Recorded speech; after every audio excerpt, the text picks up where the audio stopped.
अस्सलाम वालेकुम अज़ीज़ तलबा व तालिबात। मैं हूँ सैयद अरसलान बुखारी, आपका केमिस्ट्री का टीचर।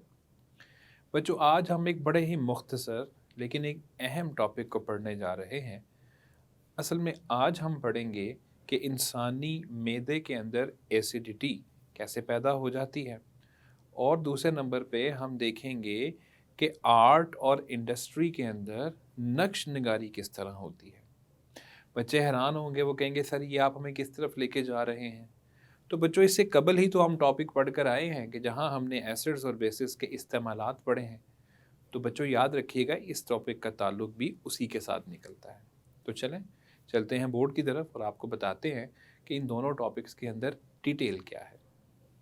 अजीज़ तलबा व तालिबात, आज हम जिस टॉपिक को पढ़ने जा रहे हैं बड़ा मुख्तसर सा एक छोटा सा टॉपिक है, जो कि एक टेबल की सूरत में आपकी बुक में मौजूद है, लेकिन बहरहाल इसके अंदर जो मालूमात है वो बड़ी अहम है।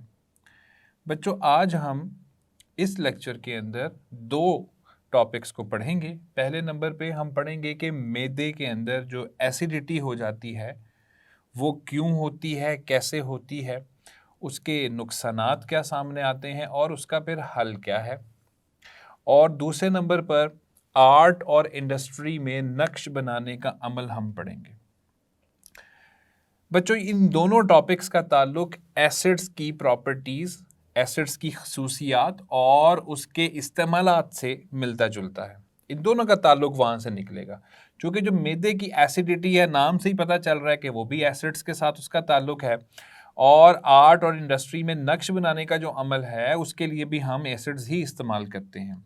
तो आप ये समझिए कि जो इससे कबल हम एक टॉपिक पढ़कर आए हैं जिसमें हमने एसिड्स और बेसिस के इस्तेमालात पढ़े हैं, तो ये जो एक टॉपिक आज हम पढ़ने जा रहे हैं जो एक टेबल की सूरत में है, ये उसी की एक आगे शाख है। तो चलें पहले हिस्से में चलते हैं मैदे की एसिडिटी की तरफ। बच्चों, आपको पता है कि हमारे मैदे के अंदर एक जूस, एक लिक्विड, एक माया पैदा होता है जिसको कहा जाता है गैस्ट्रिक जूस।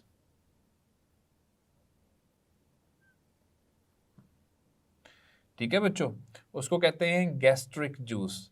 अच्छा, अब इस गैस्ट्रिक जूस के अंदर क्या होता है? इसको बनाता हमारा मैदा है।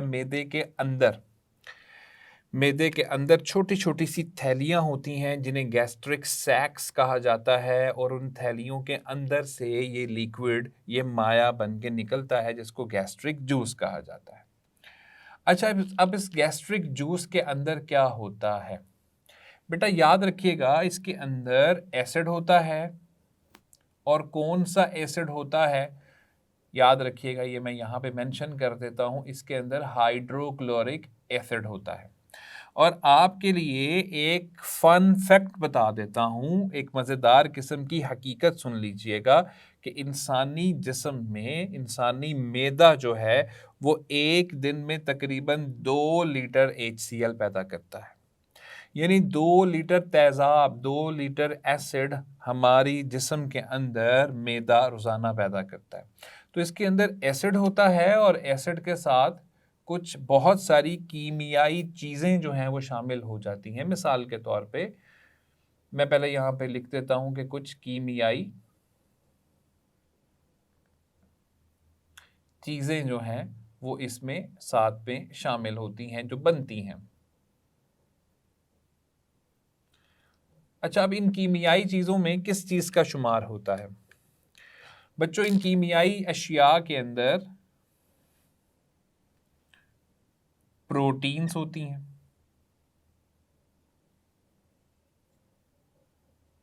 और याद रखिएगा सबसे बड़ी चीज़ जो होती है वो होती हैं एंजाइम्स। इसमें एंजाइम्स होते हैं, और बच्चों ये वो एंजाइम्स हैं जिनका काम होता है कि उन्होंने हमारे निज़ामे इन्हज़ाम को ठीक चलाना है, यानी हमारे डाइजेस्टिव सिस्टम को ठीक चलाना है। बच्चों, ये डाइजेशन किसको कहते हैं? ये डाइजेशन का मतलब होता है बड़े बड़े खुराक के मॉलिक्यूल्स को तोड़कर छोटे छोटे खुराक के मॉलिक्यूल्स बना दिए जाएं, और उसमें ये गैस्ट्रिक जूस अपना किरदार अदा करता है। तो पहले देखते हैं गैस्ट्रिक जूस के फवाइद क्या हैं। इसमें हमने एक चीज़ तो नोट कर ली कि इसका ज़्यादातर पोर्शन एसिड के ऊपर बेस करता है। तो बच्चों देखते हैं कि गैस्ट्रिक जूस के फवाइद क्या हैं। पहली बात, ये खुराक को हजम करता है, पहली बात। और ये कैसे करेगा, मैंने आपको बता दिया कि ये हमारी खुराक में मौजूद जो बड़ी बड़ी खुराक के मॉलिक्यूल्स हैं उनको तोड़ के छोटे छोटे मॉलिक्यूल्स में तब्दील कर देगा। तो ये है खुराक को हजम करने का इसका सारा मामला। तो एक तो खुराक को ये हजम करवाता है। दूसरी बात, ये बैक्टीरिया मारता है। यानी हम लोग जो खुराक खाते हैं, अगर उस खुराक के अंदर कोई बैक्टीरिया या कोई ऐसी वैसी नुकसानदेह चीज़ मौजूद है तो जो एसिड वाला इसका पार्ट है वो उन बैक्टीरिया वगैरह को मार देता है। तो इसका जो दूसरा बड़ा इस्तेमाल है वो ये है कि ये बैक्टीरिया को मारता है। खुराक में मौजूद जो बैक्टीरिया है ये उसको मार देता है। तो इस HCl के जो हमारे मैदे में बन रहा है, इसके बहुत ज़्यादा फ़वाइद हैं। खुराक को हज़म करना, बैक्टीरिया को मार देना, इसके अलावा हमारी खुराक के अंदर अगर बहुत सारी कोई ऐसी चीज़ें बेसिक मौजूद हैं उसको न्यूट्रलाइज कर देना ताकि pH चेंज ना हो सके। ये सारे मामलात जो हैं वो HCl चलाता है। बच्चों याद रखो, HCl का प्रोटीन्स के ऊपर कोई ज़्यादा असर जो है वो हमें नज़र नहीं आता। अब बहुत सारे बच्चे सोच रहे होंगे, वो कहेंगे सर HCl हाइड्रोक्लोरिक एसिड तो हम पढ़ कर आए हैं कि वो कोरोसिव है, वो तो सर जला देता है। तो हमारे मैदे को उसने कैसे महफूज रखा हुआ है, हमारे मैदे के ऊपर उसका असर क्यों नहीं हो रहा? बच्चों याद रखिएगा कि हमारा जो मैदा है, इस मैदे की अंदर वाली जो दीवार है ना, वो अल्लाह ताला ने प्रोटीन्स की बनाई हुई है। तो प्रोटीन्स की जो एक दीवार होती है वो हिफाजत करती है HCl से, हमारे मैदे को बचाती है। तो अंदरूनी दीवार की बात कर रहा हूँ, यानी अगर हमारा मैदा किसी जगह पर, फ़र्ज़ कीजिए किसी जानवर का मैदा किसी जगह पर पड़ा होता है और उसके ऊपर थोड़ा सा HCl फेंक दिया जाता है तो वो उसकी बैरूनी दीवारों को ख़राब कर देगा, क्योंकि बैरूनी दीवारों के ऊपर वो हिफाजती लेयर नहीं है, वो अल्लाह ताला ने अंदरूनी दीवार के ऊपर बनाई है। लिहाजा HCl का असर हमारे अंदरूनी जो दीवारें हैं हमारे मैदे की, उसके ऊपर नहीं होता। तो इस तरह भी हमें अल्लाह ताला ने महफूज रखा हुआ है। तो ये तो है मैदे के अंदर जो गैस्ट्रिक जूस है उसका फ़ायदा, मैंने बता दिया वो क्यों बनता है, कैसे बनता है, क्या काम करता है, उसके फ़वाइद क्या हैं, हमने सारा डिस्कस कर लिया। लेकिन बच्चों एक बात ज़हन में रखो, कभी कभार ये जो एसिड हम पढ़ रहे हैं ना, ये एसिड, इसकी मिकदार जो होती है ना बेटा, वो कभी कभार बहुत बढ़ जाती है। अच्छा, जब इसकी मिकदार बढ़ती है तो इंसान एक कंडीशन का शिकार हो जाता है जिसे कहा जाता है हाइपर एसिडिटी। बच्चों ये हाइपर एसिडिटी क्या चीज़ है, इस लफ्ज़ पे गौर करें। बच्चों ये जो लफ्ज़ है ना हाइपर, इसका मतलब होता है बढ़ा हुआ। जब कोई चीज़ बढ़ जाती है हम कहते हैं ये हाइपर हो गई है। ठीक है, फ़र्ज़ करें आपने सुना हुआ है ना, हम कहते हैं यार वो शख्स हाइपर हो गया, उसका गुस्सा बढ़ गया। तो ये जो चीज़ बढ़ जाती है, तो हाइपर एसिडिटी का मतलब क्या हुआ कि जब इंसानी मैदे के अंदर ज़्यादा तेज़ाब, ज़्यादा एसिड बनना शुरू हो जाए तो उसको हम कहते हैं हाइपर एसिडिटी। अब इसकी वजूहात क्या हो सकती है? इसकी वजूहात देखें बेटा, इसकी वजूहात में सबसे पहली बात,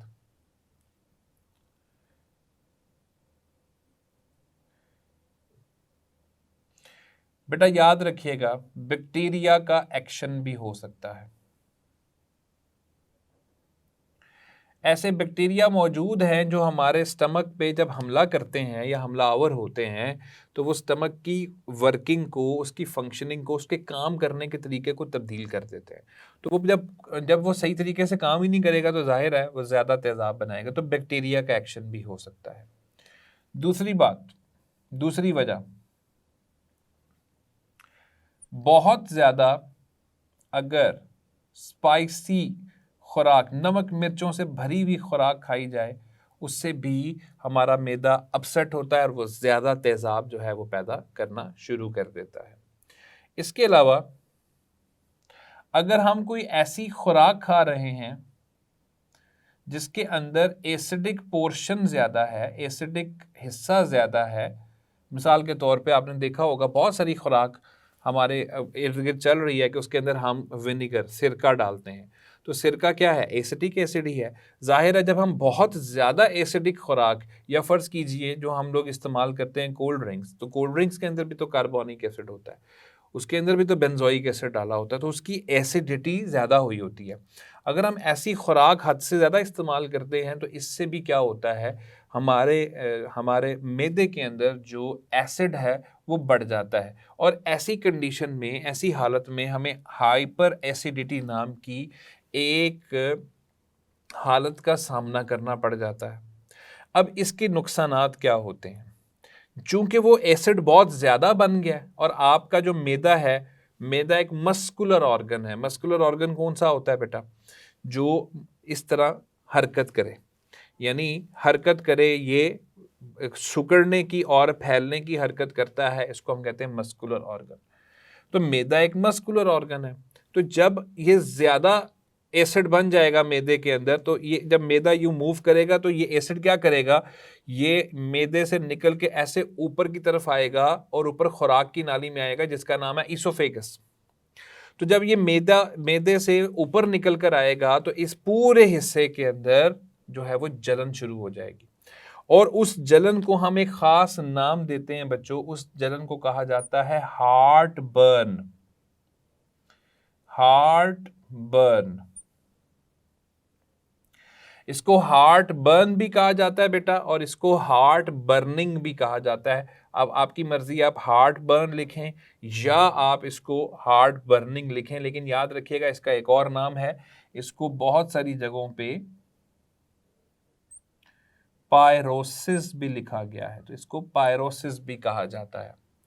जो हम कहते हैं ना सीने में जलन हो रही है, वो सीने में जलन होने की असल वजह यह है कि इतना ज्यादा एसिड मैदे में पैदा हो गया, और जब मैदे ने यूं मूव करना शुरू किया, हरकत करनी शुरू की और खुराक को मिक्स करना शुरू किया, तो उसकी वजह से वो जो एसिड था वो मैदे से निकल के ऊपर खुराक की नाली यानी एसोफेगस के अंदर आ गया। अब चूंकि ये हमारी पूरी जो बॉडी है, ये जो पूरी एक कैविटी है, ये जो एक पूरा हिस्सा है, इसे चेस्ट कैविटी कहा जाता है।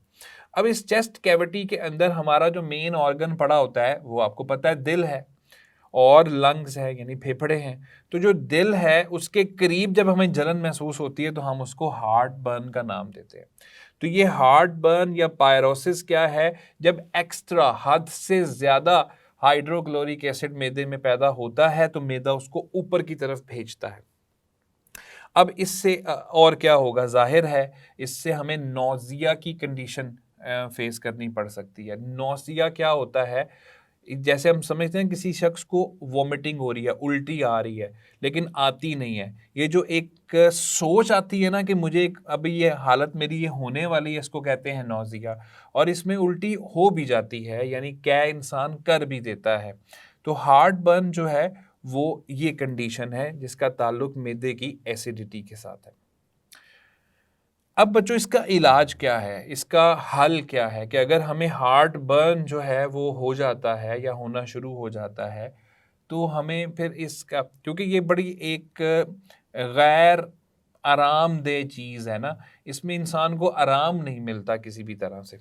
तो इसका हल क्या है? सबसे पहले नंबर पे तो हल ही आपके सामने लिखा हुआ है कि इस तरह की खुराक को तो छोड़ दिया जाए या उसको निस्बतन कम कर दिया जाए। तो ये जो स्पाइसी या एसिडिक खुराक है उसको कम कर दिया जाए या उसको बिल्कुल छोड़ दिया जाए, तो हम हार्ट बर्न से जान छुड़ा सकते हैं। नहीं तो इसके कुछ और तरीके भी हैं। सबसे पहले तो जाहिर है इसका इलाज है, ठीक है।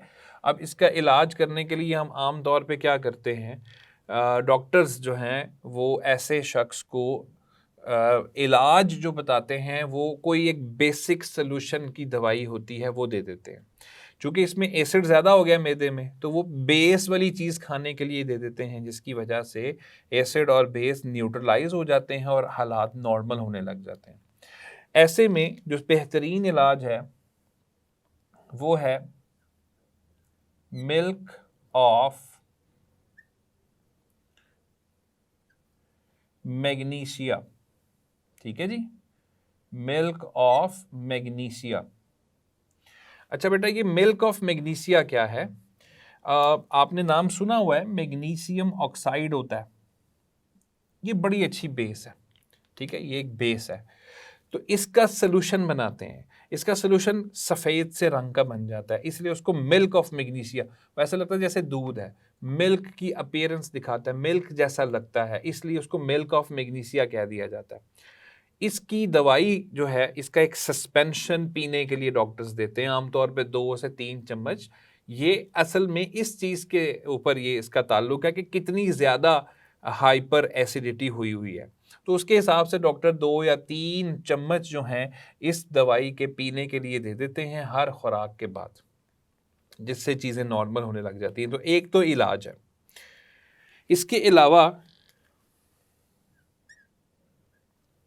जो चंद एक चीज़ें हमारे बड़े भी और न्यूट्रिशनिस्ट जो होते हैं, जो खुराक के ज़रिए इलाज करते हैं, वो बताते हैं।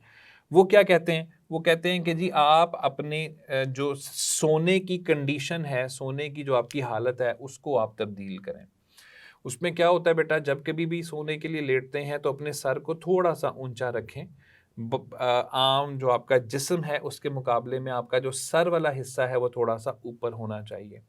इसके अलावा खाना खाते साथ ही मत लेट जाइए। खाना खाने के बाद थोड़ी-सी वॉक करें। खाना खाने के बाद जिस्म को सीधी हालत में रखें। इन तमाम चीज़ों से हम ही हार्ट बर्न या पायरोसिस या हाइपर एसिडिटी से जो है वो बच सकते हैं। और इसका एक और बड़ा अच्छा इलाज क्या है, वो ये है कि अपने जो जिस्म है उसको कंट्रोल्ड डाइट के ऊपर ले आएँ। यानी कंट्रोल्ड डाइट क्या होती है कि उतना ही खाया जाए कि जितनी जिस्म को तमन्ना होती है। तो इस तरह हम मैदे की एसिडिटी से बच सकते हैं। तो बच्चों, ये एक टॉपिक था, देख लिया आपने कि इसके अंदर भी एसिड का ताल्लुक निकल रहा है और HCl का ताल्लुक इससे निकल रहा है। जी तो बच्चों, अब चलते हैं दूसरे टॉपिक की तरफ, आर्ट और इंडस्ट्री में नक्श बनाने का अमल। बच्चों, ये जो तरीका हम आपके सामने डिस्कस कर रहे हैं, इसको कहा जाता है वैक्स स्टेंसिल, ठीक है। इस तरीके का नाम है वैक्स स्टेंसिल। और इसमें हमने करना क्या होता है, इसको ग्लास एचिंग भी कहा जाता है, वैक्स स्टेंसिल भी कहा जाता है। बच्चों, इसमें हम क्या करते हैं, शीशे के ऊपर नक्श निगारी करते हैं। अच्छा, आप ज़रा गौर से सुनिएगा, हम क्या करते हैं, स्टेंसिल कहा जाता है शीशे के एक टुकड़े को। तो बेटा हम क्या करते हैं, उस स्टेंसिल के ऊपर सबसे पहले एक ड्रॉ करते हैं, एक इमेज, एक तस्वीर जिसका हम डिज़ाइन बनाना चाह रहे हैं। तो जो भी डिज़ाइन होता है वो उसके ऊपर हम लगा देते हैं। अच्छा, अब क्या करते हैं, उसको फिर ऊपर एक लेयर, उसके ऊपर एक लेयर बना के उसको महफूज कर लेते हैं। अब हाइड्रोफ्लोरिक एसिड HF,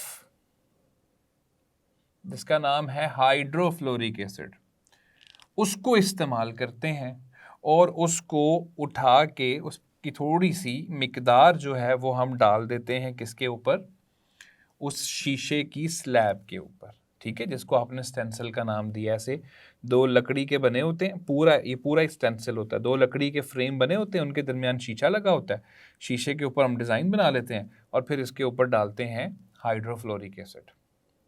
बच्चों याद रखो, हाइड्रोफ्लोरिक एसिड का शीशे के साथ बड़ा ज़बरदस्त रिएक्शन हो जाता है। ये शीशे को अपने अंदर हल कर लेता है। असल में होता रिएक्शन है, लेकिन नज़र ये आ रहा होता है कि शायद इसने शीशे को अपने अंदर हल कर लिया या शीशे को मेल्ट कर दिया है, लेकिन असल में इसका और शीशे का रिएक्शन होता है। इसीलिए बच्चों, आपने अपनी ज़िंदगी में बिलखसूस स्कूल में देखा ही होगा कि अगर हाइड्रोफ्लोरिक एसिड पड़ा हुआ है तो वो शीशे की बोतल में नहीं होता। सल्फ्यूरिक एसिड को हमने शीशे की बोतल में रखा होता है, हाइड्रोक्लोरिक एसिड भी शीशे की बोतल में होता है, लेकिन हाइड्रोफ्लोरिक एसिड शीशे की बोतल में नहीं होता, क्योंकि वो शीशे के साथ रिएक्शन कर जाता है। इसलिए इसको हम लेबॉर्ट्रीज़ के अंदर आम तौर पे स्टील या कॉपर की बनी हुई कोई एक बोतल लेके उसके अंदर बंद करते हैं।